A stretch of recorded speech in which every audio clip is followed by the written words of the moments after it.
Test. Yeah, we're good. All right, I'm going to go ahead and get started. So my name is Erika Noerenbe, and I'm going to be talking about some malware that I researched recently over the last few months called Schlayer. Now it's not working. That's fantastic, of course. You test it, and then it stops. All right, I guess we're going to be manual. There we go. All right. So I'm going to be talking about this malware. I wanted to talk about how it started before digging into the details about it. And then we'll just talk about some detection prevention stuff, and we'll have some time for questions. Oh, there we go. Now it started working. So who am I? Like I said, Erika Noerenbe. I've been in the security industry for a while now. Started out mostly like digital forensics and reverse engineering. Also did some firmware analysis and iOS programming back a long time ago, iOS 5. So it's been a while. I've been at Carbon Black for about a year. Before that, I was at a company called Logarithm, and but spent a few years before that at DC3, which is the Defense Cybercrime Center, in their intrusions department, which we basically investigated defense network intrusions. So any sort of either federal entity or some of the DIB partners, so Defense Industrial Base, your Lockheed, your Boeing, those types of people, if they had some sort of intrusion, they would send us the malware or the systems to investigate, to do forensics and malware analysis on them. And my Twitter handle is gutterchurl, but if you can find my name somewhere or remember how to spell it, possibly, if you Google me, I'm literally the only Erika Noerenbe, so it's kind of hard to hide. So back in November, this is how this all started. I'm sitting on my couch with my husband. I've got a Manhattan. We're watching a movie or something, and my phone lights up with a Slack notification from my coworker. And so Jimmy sends me this message. He's like, he's an avid home brewer. And so he said, I was looking for this beer recipe, this stout recipe, and I stumbled on this thing that's serving out these what look like fake flash downloads. And so it's, asking him to install a flash update. It's like, yeah, this is probably malware. Thanks for turning me on to it. So I kind of pulled a few down, looked at it, I was like, yeah, this is definitely malware. What are we going to do with this? And so he sent me the site again. He said, look at this whole site. This whole website is just owned. So I started looking into it, and I'm like, this domain isn't even registered. Like, it's expired. Years expired. So what's going on with all of this? So over the months, so that was back in November, right? Didn't really have a lot of time or resources to develop, to devote to this. So kind of poked around at a few samples, tried to see if there were some other sites or if I could find some stuff on VirusTotal, but it didn't really have a whole lot of time because we had a lot of stuff going on. So I'd kind of come back around to it every few weeks, just kind of check it out. It was still serving stuff out. December, so January comes around, and I'm doing a blog post on Windtail, which is another OS X malware. And I stumble on this article from Sentinel-1 researcher, Philip Stokes, that was about how Windtail and other malware will bypass Gatekeeper in macOS. So, this is really interesting. And then I noticed there was a little snippet of a script that was in his blog post. And it wasn't really made much mention of in detail, but it was in this Windtail article. And I was like, holy crap, is this Windtail? Is this related to Windtail? Because that would be pretty big. 'Cause it's kind of like a, I don't like the word nation state, advanced actor, targeted attack. It's like, wow, if we just happened to stumble on this, it's pretty big. So this is the actual script that I had found. This is blown up here. So this is the one that, from one of the samples that I had pulled down from this homebrewing site. And it basically is just a very simple bash script that will pull down this marsupials.zip.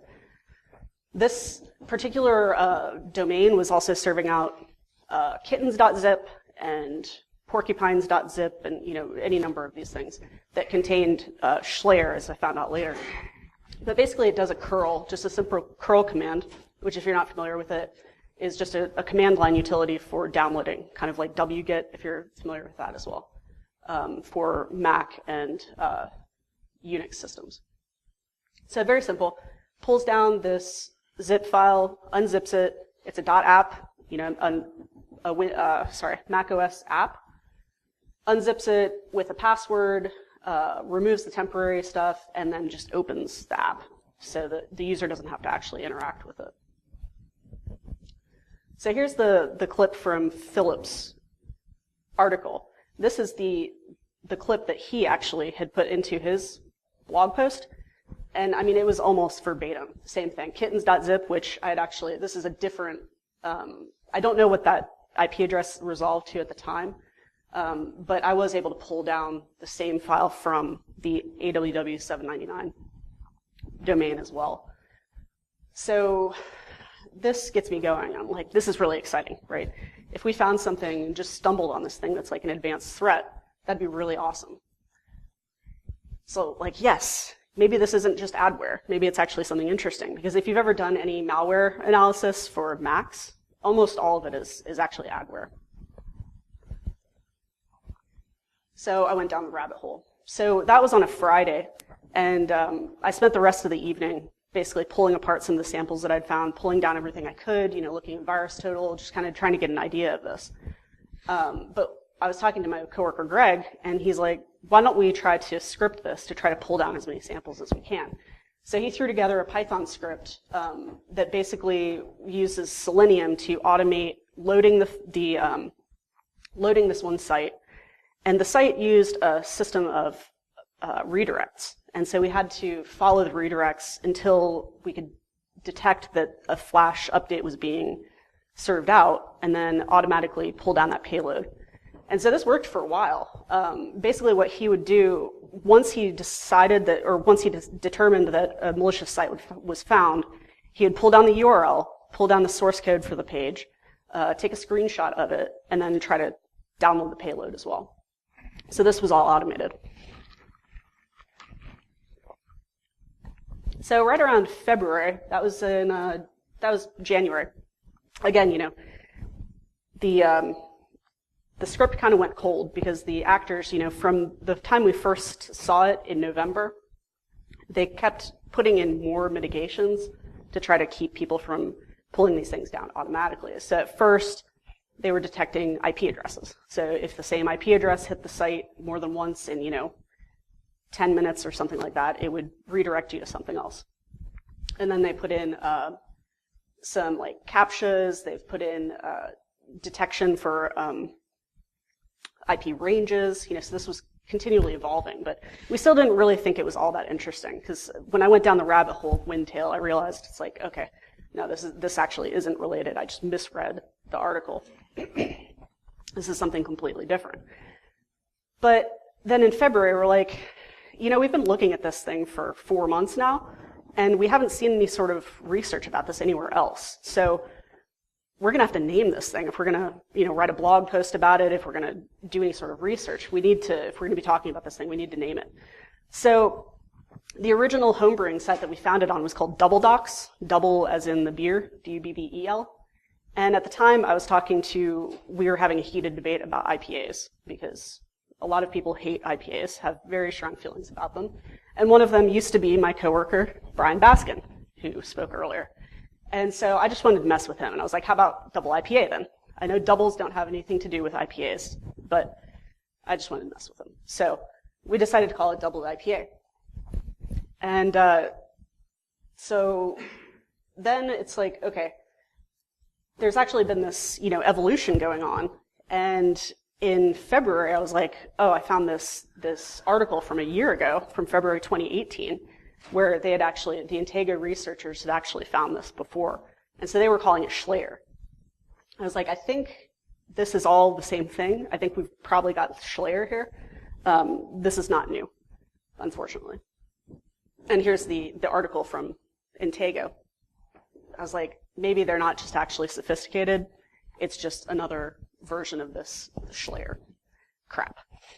Like, so exciting and total bummer. Totally bummed we don't get to use the name double IPA. And so our boss said, maybe we can just say it's a different campaign. It's the double IPA campaign from Schlayer. But when we started looking at the distribution methods and all these things, it's like this has been an ongoing campaign clearly for the last year, and they've just been spreading it out over different ad sites and things like that. So it's like we can't use this name. But, I mean, we had the Slack channel set up, dedicated, everything, very exciting. No. So it was a total bummer, but it was still pretty cool because nobody had really talked about it for the past year. Aside from that one mention from Philip Stokes in his Windtail article, which was from I think November or something of last year. So despite the fact that this wasn't anything new, we started looking as well, we thought this was kind of this one-off thing, but then it's okay, this is a large ad network that's serving out all of these things. This is going a lot deeper than we thought at first. So, maybe we should take a look in our customers' environment. And as we did that, it was wow, this thing is pervasive. And especially for the fact that it actually requires user intervention, we were very surprised to find how many infections there actually were across the base that we looked at. So we said, we really need to do something about this and get the word out and tell people how to get rid of it and put some detections in place. So I'm going to talk a little bit about the technical analysis because you'll see why, what makes this a little bit more difficult in terms of detection and remediation. On the one hand, it's very easy, but on the other hand, they've put protections into place that make it a little bit more difficult for the analyst or for the the SOC analyst. So anyway, what is it? Like I said, it was initially discovered by researchers from Intego back in January of 2018. And then we saw it in November and started looking at it. At that time, we didn't know what the family was. But then in February, we saw this crazy amount of infections and said, we've got to do something about this. And when I was looking into the malware further, we found out my coworker Jimmy was doing a lot of work with MITRE ATT&CK and the framework. He does more applied research stuff. And I was telling him about this privilege escalation technique that it uses. He's like, we don't, and we've been trying to put, MITRE ATT&CK IDs and things like that into our posts for customers because a lot of people are pulling those in and using them. Well, this doesn't really fit under any of the current attack IDs that are existing right now. So we ended up actually applying to MITRE, writing it up for them, and there's not an ID assigned just yet, but they have accepted it into the framework, so there will be a privilege escalation attack ID coming, I think in the next one probably.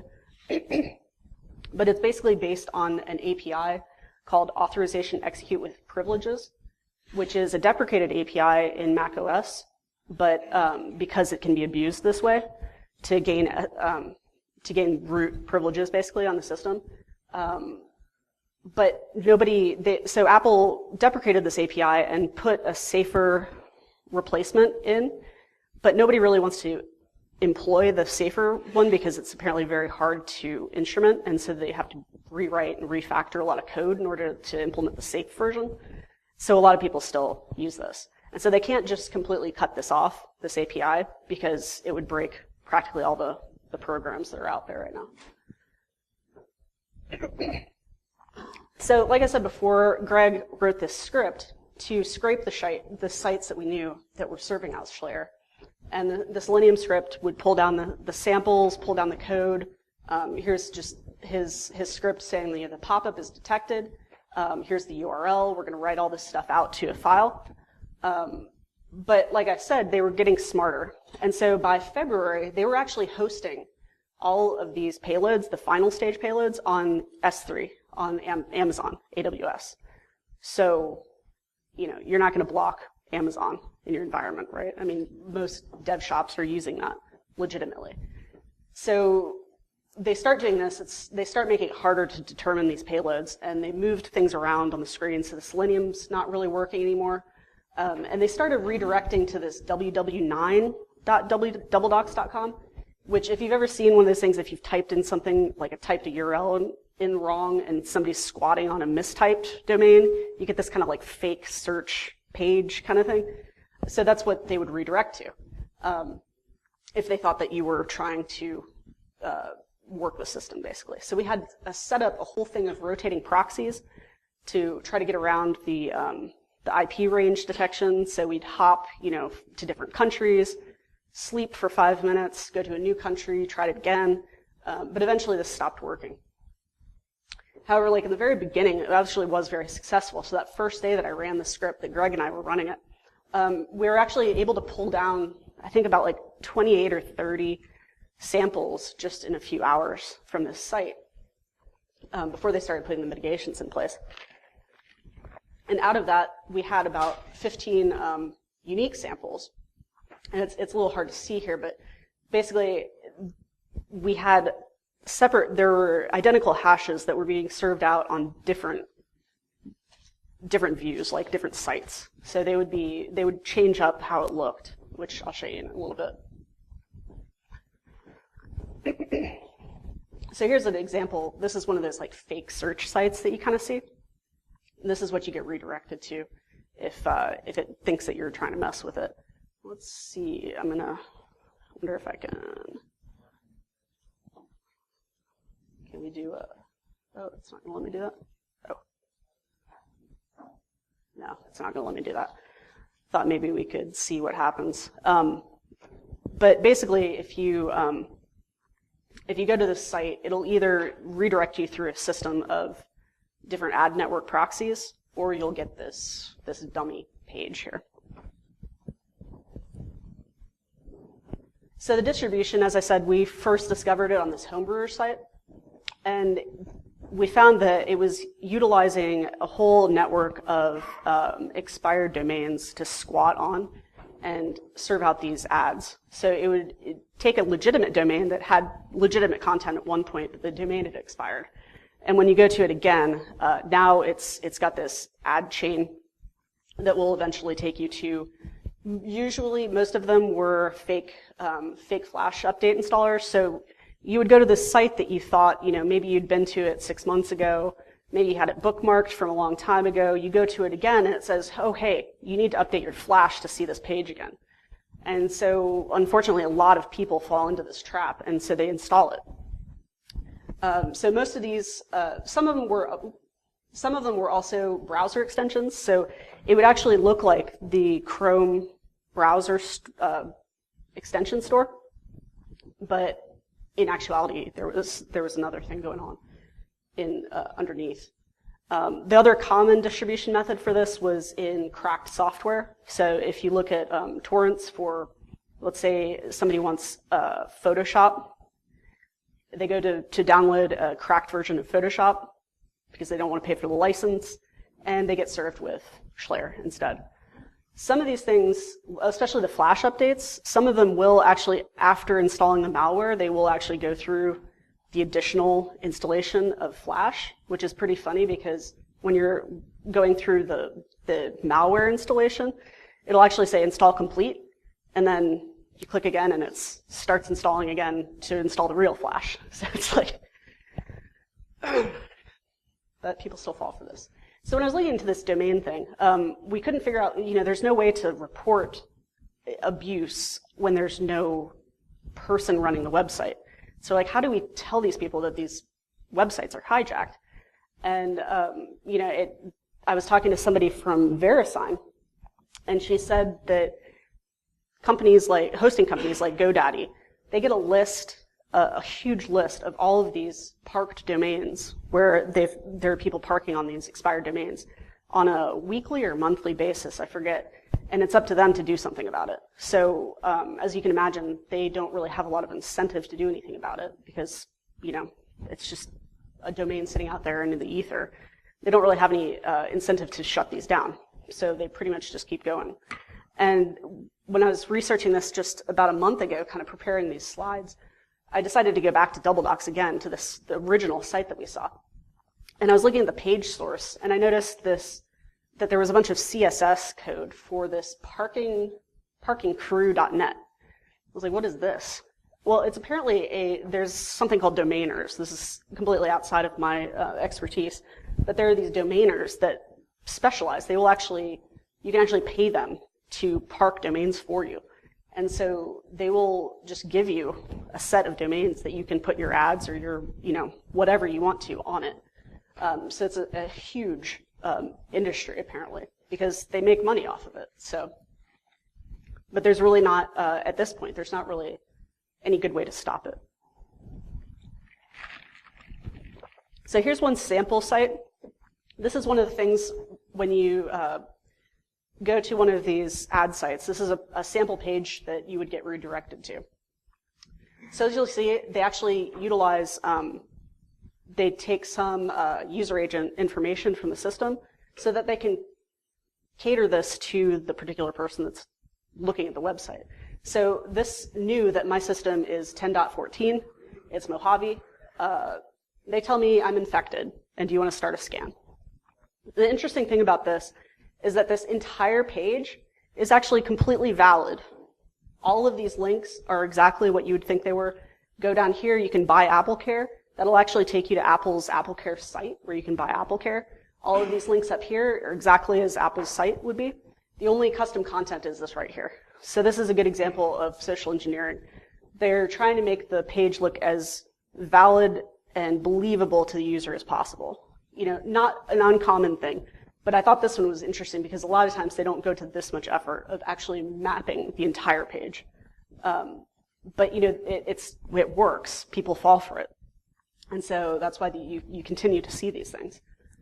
Because the more believable it is, the more likely that your user is going to click on it and trust the content.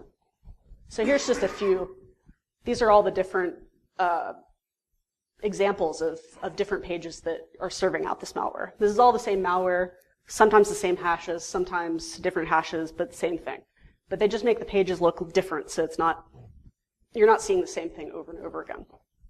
And this here is one of the examples of the extensions that I was talking about. So as you can see up here, well, you can't see it, but this is actually going to the Chrome extension store, Chrome web store. So if you look at it at face value, it says, oh, okay, you need to add this to Chrome. It's this legitimate extension. And I didn't really think too much of it because I was focusing on the malware, on the .apps and the Flash updates and stuff.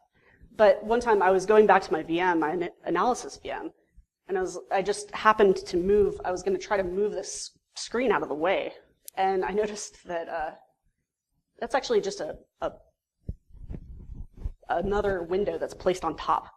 So this is the actual Chrome web store. But if you click down here on the security check and try this again, try my download again, this is a completely separate page, and this is actually the malware page back here. This is doubledocs.com. So I actually happened on this completely by accident because I wasn't even caring about the browser extensions at that point. I was like, oh, all right. So yeah, social engineering at its best. Some of these samples also actually had JavaScript and were bundled with a crypto mining component. And this is just an illustration of one of the systems running this. You can see this is kind of normal behavior. And once the crypto mining component gets installed, the CPU usage spikes. The crypto mining components are a little bit harder to find, but that's generally the first thing that's kind of an indication that something's going wrong because your usage goes way up. I mean, Chrome is enough of a hog, so you can imagine it doesn't always flag for people. But so the other interesting thing, and I got in trouble for this the last time I talked about this, but this is my former coworker, Adam, and he hit me up a month or two ago. He's like, hey, check this out. I was just Googling my name, and look at this link down here at the bottom. It's like, oh yeah, I went to it, and I was like, oh, sure enough, it's serving out Schlayer. And my other coworker, Casey, had said, hey, I was searching for Python 7-zip extract or something, looking for some code documentation. And, halfway down the page of search results was a random link that it'll actually show you, it looks like, something from Stack Overflow or something, the description. This one is pretty fake looking, but some of the ones that I found, which unfortunately I didn't screenshot, it looks like a valid result that you would have, maybe some code snippets or like a forum link or something like that. But when you actually go to it, it takes you to one of these flash updates. So it seems like they're paying for AdWords somehow, working into it, because as we've been watching it over the last month or two, it'll be in completely random searches. Some things will show up and some things, it's not, all the links are valid, but you never know. So I don't really know how they're working that, but it is pretty interesting that you'll just see these in random Google searches. So I want to go through one of the samples and just briefly walk through the execution of this malware, just so that you kind of have an understanding of what it's doing and how it works. This one variant, like I said, there were several different types. Some of them were basically just bash scripts. Some of them were apps. Some of them were ISOs. I'm going to take one that was, we're going to walk through one that was actually a DMG. So if you're not real familiar with Mac, DMG files are like a disk image that gets mounted, and that usually has your installer in it to install an application. So in this particular case, this one had a DMG that once you mounted it and executed it, there was a hidden directory that got created that contained a .command file, which is basically a script. And there's multi-layers of decoding and execution that occur before the final payload actually gets installed. So the very first script actually decodes and decrypts another encoded script, which decodes another embedded script, which then also tries to download the final payload and execute it. Once that's actually executed, it attempts to escalate privileges and get root on the system. The most interesting thing to me about these were that all of the payloads, the final payloads and the initial payloads, all signed with valid developer IDs, valid Apple developer IDs, valid certificates. So, gatekeeper and your normal protections are kind of out. If the user is going to authenticate against this, nothing on the system is going to prevent it, because it says you've got a valid certificate, it's a valid developer, you're not going to get that pop-up if you use a Mac. This application was not from, you downloaded it from the internet, it's not a valid developer, blah, blah, you're not going to get that warning at all. So that's just one more step of trying to make, it's not question time, Joe. Do you think they should be able to use IDs? No, they're actually registering them. So I'll actually talk about that a little bit later, but I did have a big discussion with Apple, who was actually very helpful. And I said, I started trying to hunt down all these IDs, because I was like, okay, well, why don't I just go to VirusTotal and see if I can pull down some of these samples. And it was very easy. It's very easy to identify the samples. But you start looking at them, like, I'm just going to try to start harvesting these developer IDs. And you start looking at it, and it's almost like, if anybody's familiar with malware in general, if you've heard of domain generation algorithms. So basically it's a way of generating kind of a random domain for use so that they can just kind of automatically generate these things. The developer ID names were generated like that. So they're very random sounding. Sometimes it'll be like a last name sounding for the first name. There was like a Maxwell Brooklyn, and I'll get a little bit more to that in a bit. But that was one of the interesting things I thought. So Apple had actually been revoking certs, and they've been pretty good about revoking certs, so they don't stay alive for very long. But the actual malware developers are churning them out so fast that they just recycle, just make a new cert and make a new cert. So Apple hadn't been revoking the developer IDs at the time, but now they've actually started revoking the IDs as well. Because that one that I was talking about, Maxwell Brooklyn, I told them, I was like, this ID has been signing this malware for close to a year now without being revoked. And yeah, you're revoking the certs, but the ID is still valid. So I'm hoping that some of this is going to be mitigated when they've actually just officially rolled out notarization. So Apple now, if you're a new developer, you have to go through an additional step to notarize and get your application approved. So hopefully that'll, mitigate some of that. But back to the malware. So this is an example of the first encoded script. It's a little hard to see, but basically you've got a giant chunk of this base 64 encoded looking stuff. And it's a very simple script that will base64 decode and then decrypt this code that's will turn out to be the second script. And the interesting thing is this password. There's a password that's used with the decryption, and it's actually hard-coded into all of these samples. And when I was talking to a former colleague about it, who's also been tracking this, he said that it seems to be kind of like a timestamp type of related thing. And if you track them, when I looked back at the samples from over the months, you can see that the number increases. So I think that it's based on some sort of timestamp or something. But basically, this is hard-coded per sample. And so when you run this, I'm going to be talking about behavior a little bit later. So this happens to be just a clip from our product response, just to show you the child processes. But you'll see this base64 and OpenSSL as an artifact of this execution for the first stage of encryption. So this, or the first script. So again, this second script is what's decoded by the first one. Again, a big chunk of base64 that gets base64 decoded, and then they actually use XXD, which, if you're not familiar, is a command line hex editor tool that's on Unix and FreeBSD systems. And so they use this basically to format and write out the third and final script before pulling down the final payload. And so again, that same screenshot, you'll see the process artifacts from this execution of the base64, the OpenSSL, and the XXD, which when taken together is not a very common combination of things to run in a normal environment. So this third script is actually just a pretty simple bash script, more akin to that one that I showed at the very beginning. They do a little bit more complicated stuff with checks and checking the volumes that are mounted and some different things like that. But all in all, it's doing the same thing. It is going to try to download the final payload, which is a zip, password-protected zip. Again, this password is the same password that was used in the first step, the decryption. Or no, I'm sorry, that's a different password.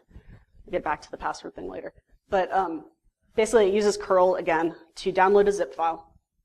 It's going to unzip this, and that's an actual Mac app, .app. It's going to open that and try to install the malware, and then it deletes everything all the temporary files from before, the zip and everything else. So let's take a look at these URL components. So this is actually what's passed into curl. You've got the URL, but then there's these components in the URL that are consistent across all the samples of this malware. So the first one we were calling a campaign ID. This is not unique. We tried for a while. We thought, well, maybe there's some sort of, these are based on target or some sort of campaign targeting certain people or certain industries or, And so we started grouping all of these that we saw, but we couldn't really find any sort of patterns. So I think it's just probably just a set campaign ID for a certain set of hashes that are generated. The U equals is a unique ID for that system, and it's based on IO platform UUID, so it's basically something you can run from that you can pull from the system information for a given host. S similarly is another unique ID. It's just, we're calling it a session ID. That's just a straight results from running the command UUID gen from the command line. And then you've got O, which is the OS version and patch level. So in this case, it was 10.12.5. And then that encryption key, which is hard-coded. So that's that password that I was talking about before. So that actually gets passed into the URL as well, so that the attackers can actually track this stuff. So here's another look at the net connection. Again, you'll see the actual call. This is actually from a system that was infected, and the actual call to curl and the execution of the malware itself. But up here, you can't read it here in this slide, but you'll see this is a screenshot from our product. It tells you this file is signed by Dominguez Wawa. So that's another developer ID. yeah, Dominguez Wawa. I don't think I've ever met a Dominguez, but this actually comes through. You can see the check, and the malware actually will, before doing the final execution, it will run SPCTL, which is a command line program that will let you check the certificate status for a given binary. And so it'll actually run that itself, and if the certificate's been revoked, it'll kill itself. So it will not run if that particular sample has been revoked. So the interesting thing about that is when I started looking on VirusTotal, you can find hundreds and hundreds of samples of this daily. Different hashes. Every single sample uploaded exactly once. So it seems as though the malware authors are actually just hitting VirusTotal to say, okay, am I getting detected? Is my cert revoked? What's the status here? And once they get, a certain number of detections, then they can flip it, use another developer ID, generate new certificates, generate new hashes, and continue. So they're continually hitting VirusTotal with these things. And if you pull them down from VirusTotal, a lot of times the certs have already been revoked, even, a day later. But Apple's been working really hard at getting control of that stuff. So kudos to them. But I wanted to talk a little bit about this privilege escalation. So once that actual second stage is executed, it tries to escalate privileges with sudo and invoking this tool called security auth trampoline, which as a result of running security auth trampoline, one side effect of that is that it invokes a program called UID, which is a system utility, but it's not something that's run it's not something that you would run from a command line. It's more of a utility that the system would use. And so because security auth trampoline is set UID root, if you're familiar with like Linux or Mac, this program is set UID root. So one consequence of running security auth trampoline is that this UID gets invoked as well. And so if you see, UID being run in your environment, a lot of times it's going to be something to look into because we haven't found any it's not a common thing that would be associated with legitimate activity. So it's kind of another behavioral indicator. So I mentioned this briefly before, the authorization execute with privileges API. I'm not going to go into detail about this because it gets down into the weeds a lot. And if you're familiar with Patrick Wardle, he's a Mac security researcher. And he did a very, very good talk a couple years ago, DEF CON 25, called Death by 1,000 Installers.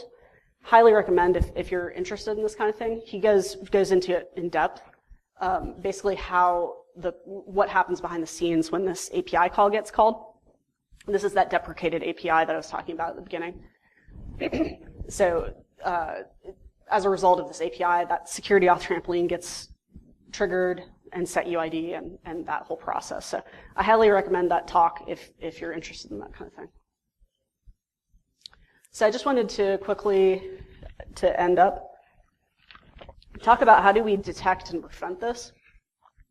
Because the whole problem of the valid developer IDs, it's going to get around your basic protections. And if you're looking in your security products, like when we first looked, it's like, well, this isn't necessarily flagging. It's not really standing out as something that's malicious behavior because you've got curl, you've got XXD, you've got all these, lol bins, the living off the land binaries. They're all legitimate system applications just being used in a bad way. So how do you actually detect this when you've got a valid certificate, valid dev ID, and you're using valid binaries?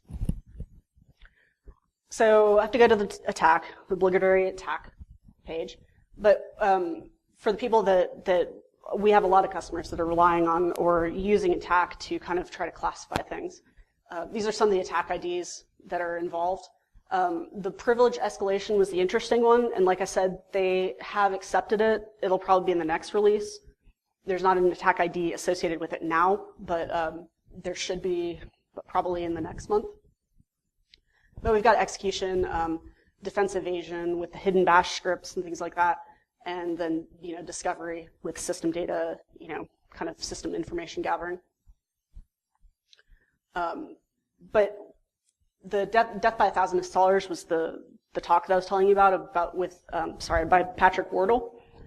But basically, when the second stage payload, the final stage payload is executed, the user has to authenticate. So this isn't, even though it's using this API, you don't get around the authentication. It still does have to be authenticated, and you do have to have an admin user. So you can actually mitigate this with restricting privileges on your systems. But at least in my experience, a lot of shops that are running Macs give admin privileges to their users, and they're not restricting it. So if the user is going to install it, then you're going to get this privilege escalation, and suddenly now they've got root. So even though this is actually adware, people say, oh, well, it's just adware. I don't really care. It's not like it's malware. It's not exfiltrating data off my system. Why do I care? Well, you have to remember that this thing has root access, and it can literally download. So once the final stage is installed, it will download additional adware and install it on the system. So at any point in time, it's got access. It's got a backdoor to install whatever it wants to.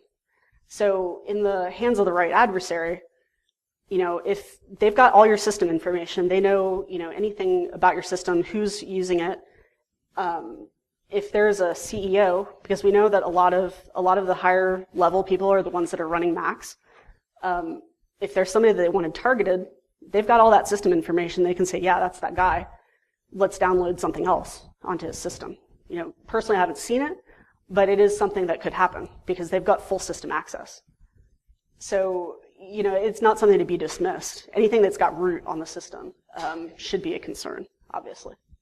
But as far as behavioral indicators, I talked a little bit about the XXD, the OpenSSL, and curl. Those by themselves, XXD, OpenSSL, XXD probably used by a lot of your, maybe devs, people like that doing lower level stuff in your environment, not too uncommon. OpenSSL also probably used by some of your admins, your sysadmins, to automate scripts, automate things with certs. Not uncommon. Curl also, devs and sysadmins, used in automation. But the combination of the three of them with base 64, you have to start looking at, okay, it's not this individual tool itself, but when I put these things together, that starts to paint a picture of something bigger that's going on. And these don't necessarily make sense in, let's say, somebody from the sales department, is probably not running XXD. And certainly not XXD, base 64, curl, all of these things. UID again, in conjunction with security off trampoline. Security off trampoline in this case is a module that's loaded via AppleScript, and it's from, in this case, a user writable location. Also, not something that's going to be common. Security off trampoline by itself, yeah, it's used, it's invoked by some applications when escalating privileges, but it's not a common thing in this context. So we said, why don't we take one of these things and can we figure out we need to figure out some way to narrow this down and identify where this malware is actually installed. Well, we can't look at any of these. When we look at any of these tools by themselves, so in this case, literally just saying process name is curl. Like, where is curl running in my environment? And if you think of each one of these squares as a cluster of machines, so say that's, 10,000 machines, each one of these squares, the darker the square, the higher percentage of those machines are running this utility at some point in the given time. So I think this was actually over a month. So you can see that there's quite heavy usage across all of these clusters of machines for curl just in general. So they said, well, this malware uses kind of interesting and unusual command line arguments to curl. So why don't we zero in on that and see how that changes? Like maybe we can narrow it down at least. And this turned out to be a very, very good high fidelity indicator for this malware and continues to be. So basically, we've still got the process name of curl, but we added the command line arguments of -F0L, which is what they run. And you can see, I mean, there's barely any. And I can tell you that these results, 99% Schleyer. There were two results that were false positives, and it was a download of like a software antivirus update for like a VAST or something like that. But in every other case, it was the malware that was running. So these command line options, F, fail silently. Okay, not so uncommon. You know, people probably use that. -0 though, using HTTP 1.0. So who's going to restrict, like specifically restrict their curl downloads to HTTP 1? Not very common. And then -L is to follow the redirects, because like I said, you know, it was hopping. So the combination of the curl and these specific arguments are a very, very high fidelity indicator. So this was just one of the ones that we found. This I just thought was hilarious. I saw this the other day. So I think this is actually regarding Adobe, Acrobat. But you can see all of these CVEs. This is a list of how many CVEs. So if you're not familiar with CVE, it's a common vulnerability exploitable. Yeah. Basically, it's all the exploits. They're catalogs of exploits that are available for a product. So this is a list in one Adobe update of how many CVEs that are actually patched in one update. Again, this is Adobe Reader, or Acrobat, but it applies to Flash as well. Flash is notorious for vulnerabilities. So they fixed them. Yeah, they're all gone. Yeah. So in this thread later, a lot of you, if you follow Twitter, you're probably familiar with Malware Tech. He was a guy that discovered the kill switch for WannaCry, and is now facing prison. But he said, waiting for Patch Tuesday and hoping that there will be something other than WhatsApp, because if you've been following the news, WhatsApp had this big thing about, whatever. But then he said, I'm talking about Microsoft, not Adobe. Nobody cares about Adobe. Acrobat is a collection of vulnerabilities that somehow also renders PDFs. So true. So, although this is talking about Acrobat, the same thing goes for Flash. These days, it's really not needed. 99% of the time, you really don't need Flash, and you shouldn't install it. So what's the takeaway? Well, number one, don't install Flash. Just don't. And if you have to install Flash, get it from Adobe and make sure that it's actually signed by Adobe. Granted, that's still not fail-safe, but it's going to get a lot, it's a lot better than, just downloading from one of these things. Also, Gatekeeper and Xprotect are not going to help you. These are the Gatekeeper and Xprotect are the Mac security built-in system mitigations. They're not going to help you when something is signed, the certs are valid, and the user executes it and authenticates it. You can't get around that. There's no security control for that. There's a huge network of hijacked domains, websites, and like I said, there's hundreds of these hashes being generated daily. So you can't chase these IOCs. You can't block, like I said, nowadays, that one site, they're serving it through AWS. You're not going to block Amazon AWS in your environment. You can't chase these domains and try to blacklist all of this. It's not going to work. So you have to rely on these behavioral indicators like I talked about. So here's some links, and I'm actually going to be putting out a blog post probably next week. We have a short one out there for anybody that's actually Carbon Black customers. We have like Carbon Black product specific mitigation stuff that's in the user exchange, and some scripts and things. But this is just all the links. Again, my handle on Twitter is GunnerTurtle. Feel free to hit me up if you have questions. But I'd like to open it up if anybody has questions in general. We got like a couple minutes. Yes.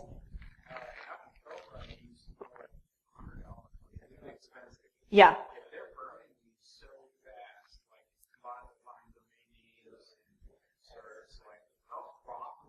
Exactly. Yeah, so he asked, he said, and this was my thought initially, an Apple developer idea is $100 a pop. And all of these domains, you have to pay for all these things. So you can imagine how profitable this thing must be in order for them to be cycling through developer IDs, domains, serving out all of these things. Yeah, and I don't know the answer. The thing is that, like I said before Apple was basically just banning hashes, so the same developer ID was working for a while, and they would just generate new certs. But now they've actually started revoking IDs as well, and hopefully, like I said, the notarization will take care of some of that as well. Yeah? Does the adware components need root access? Or are they just saying, I got this far, let's just get root while we're here? Yeah, so he said, asked if the adware actually requires root access. It does for the stage after the final stage, I guess.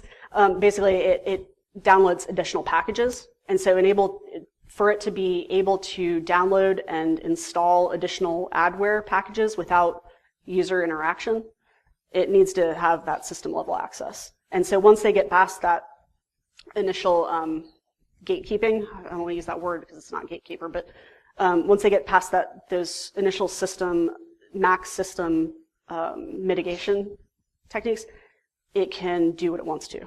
So, you have a question?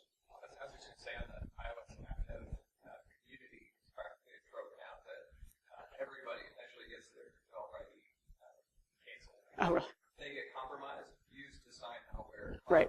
disabled, and they didn't have anything to do with it except using a stupid password. Right. Yeah. So he was making the point that developer IDs in general, Apple developer IDs are kind of notorious now for being revoked because people use stupid passwords and they get compromised and somebody starts using them for malware or things like that. So, yeah. What do you think the downloaders require HTTP1?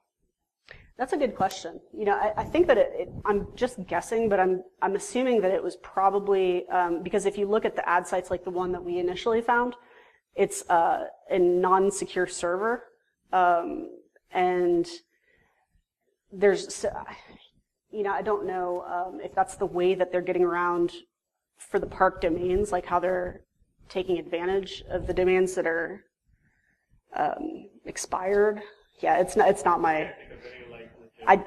Exactly, and that's why, as an indicator, I'm like, I don't know why they're using it, but nobody else uses it legitimately. Right. Yeah, and so I haven't tested that. I'm not sure. But yeah. Any other questions? Yeah. Is there any significance to password protecting zip files and then hard coding the password in? I think because of if you've got network traffic monitoring or like if you have some sort of like IDS system or things like that does packet inspection, it's just like if you're trying to send, well, one thing I've done, sending malware to your friend, right? If you just try to send it through your email, it's probably going to get clipped. But if you if you password protect it and encrypt it, then it's more likely to get past filters. So. Almost substantially changes the signature of the sender every time. Right. And so anytime that the password is changed, it's going to change the signature of the payload. So if you're relying on antivirus or things like that. Yeah. Right. And so that since it seems like it's kind of a timestamp based thing, it's probably just an automated generation of these payloads. But yeah. Questions?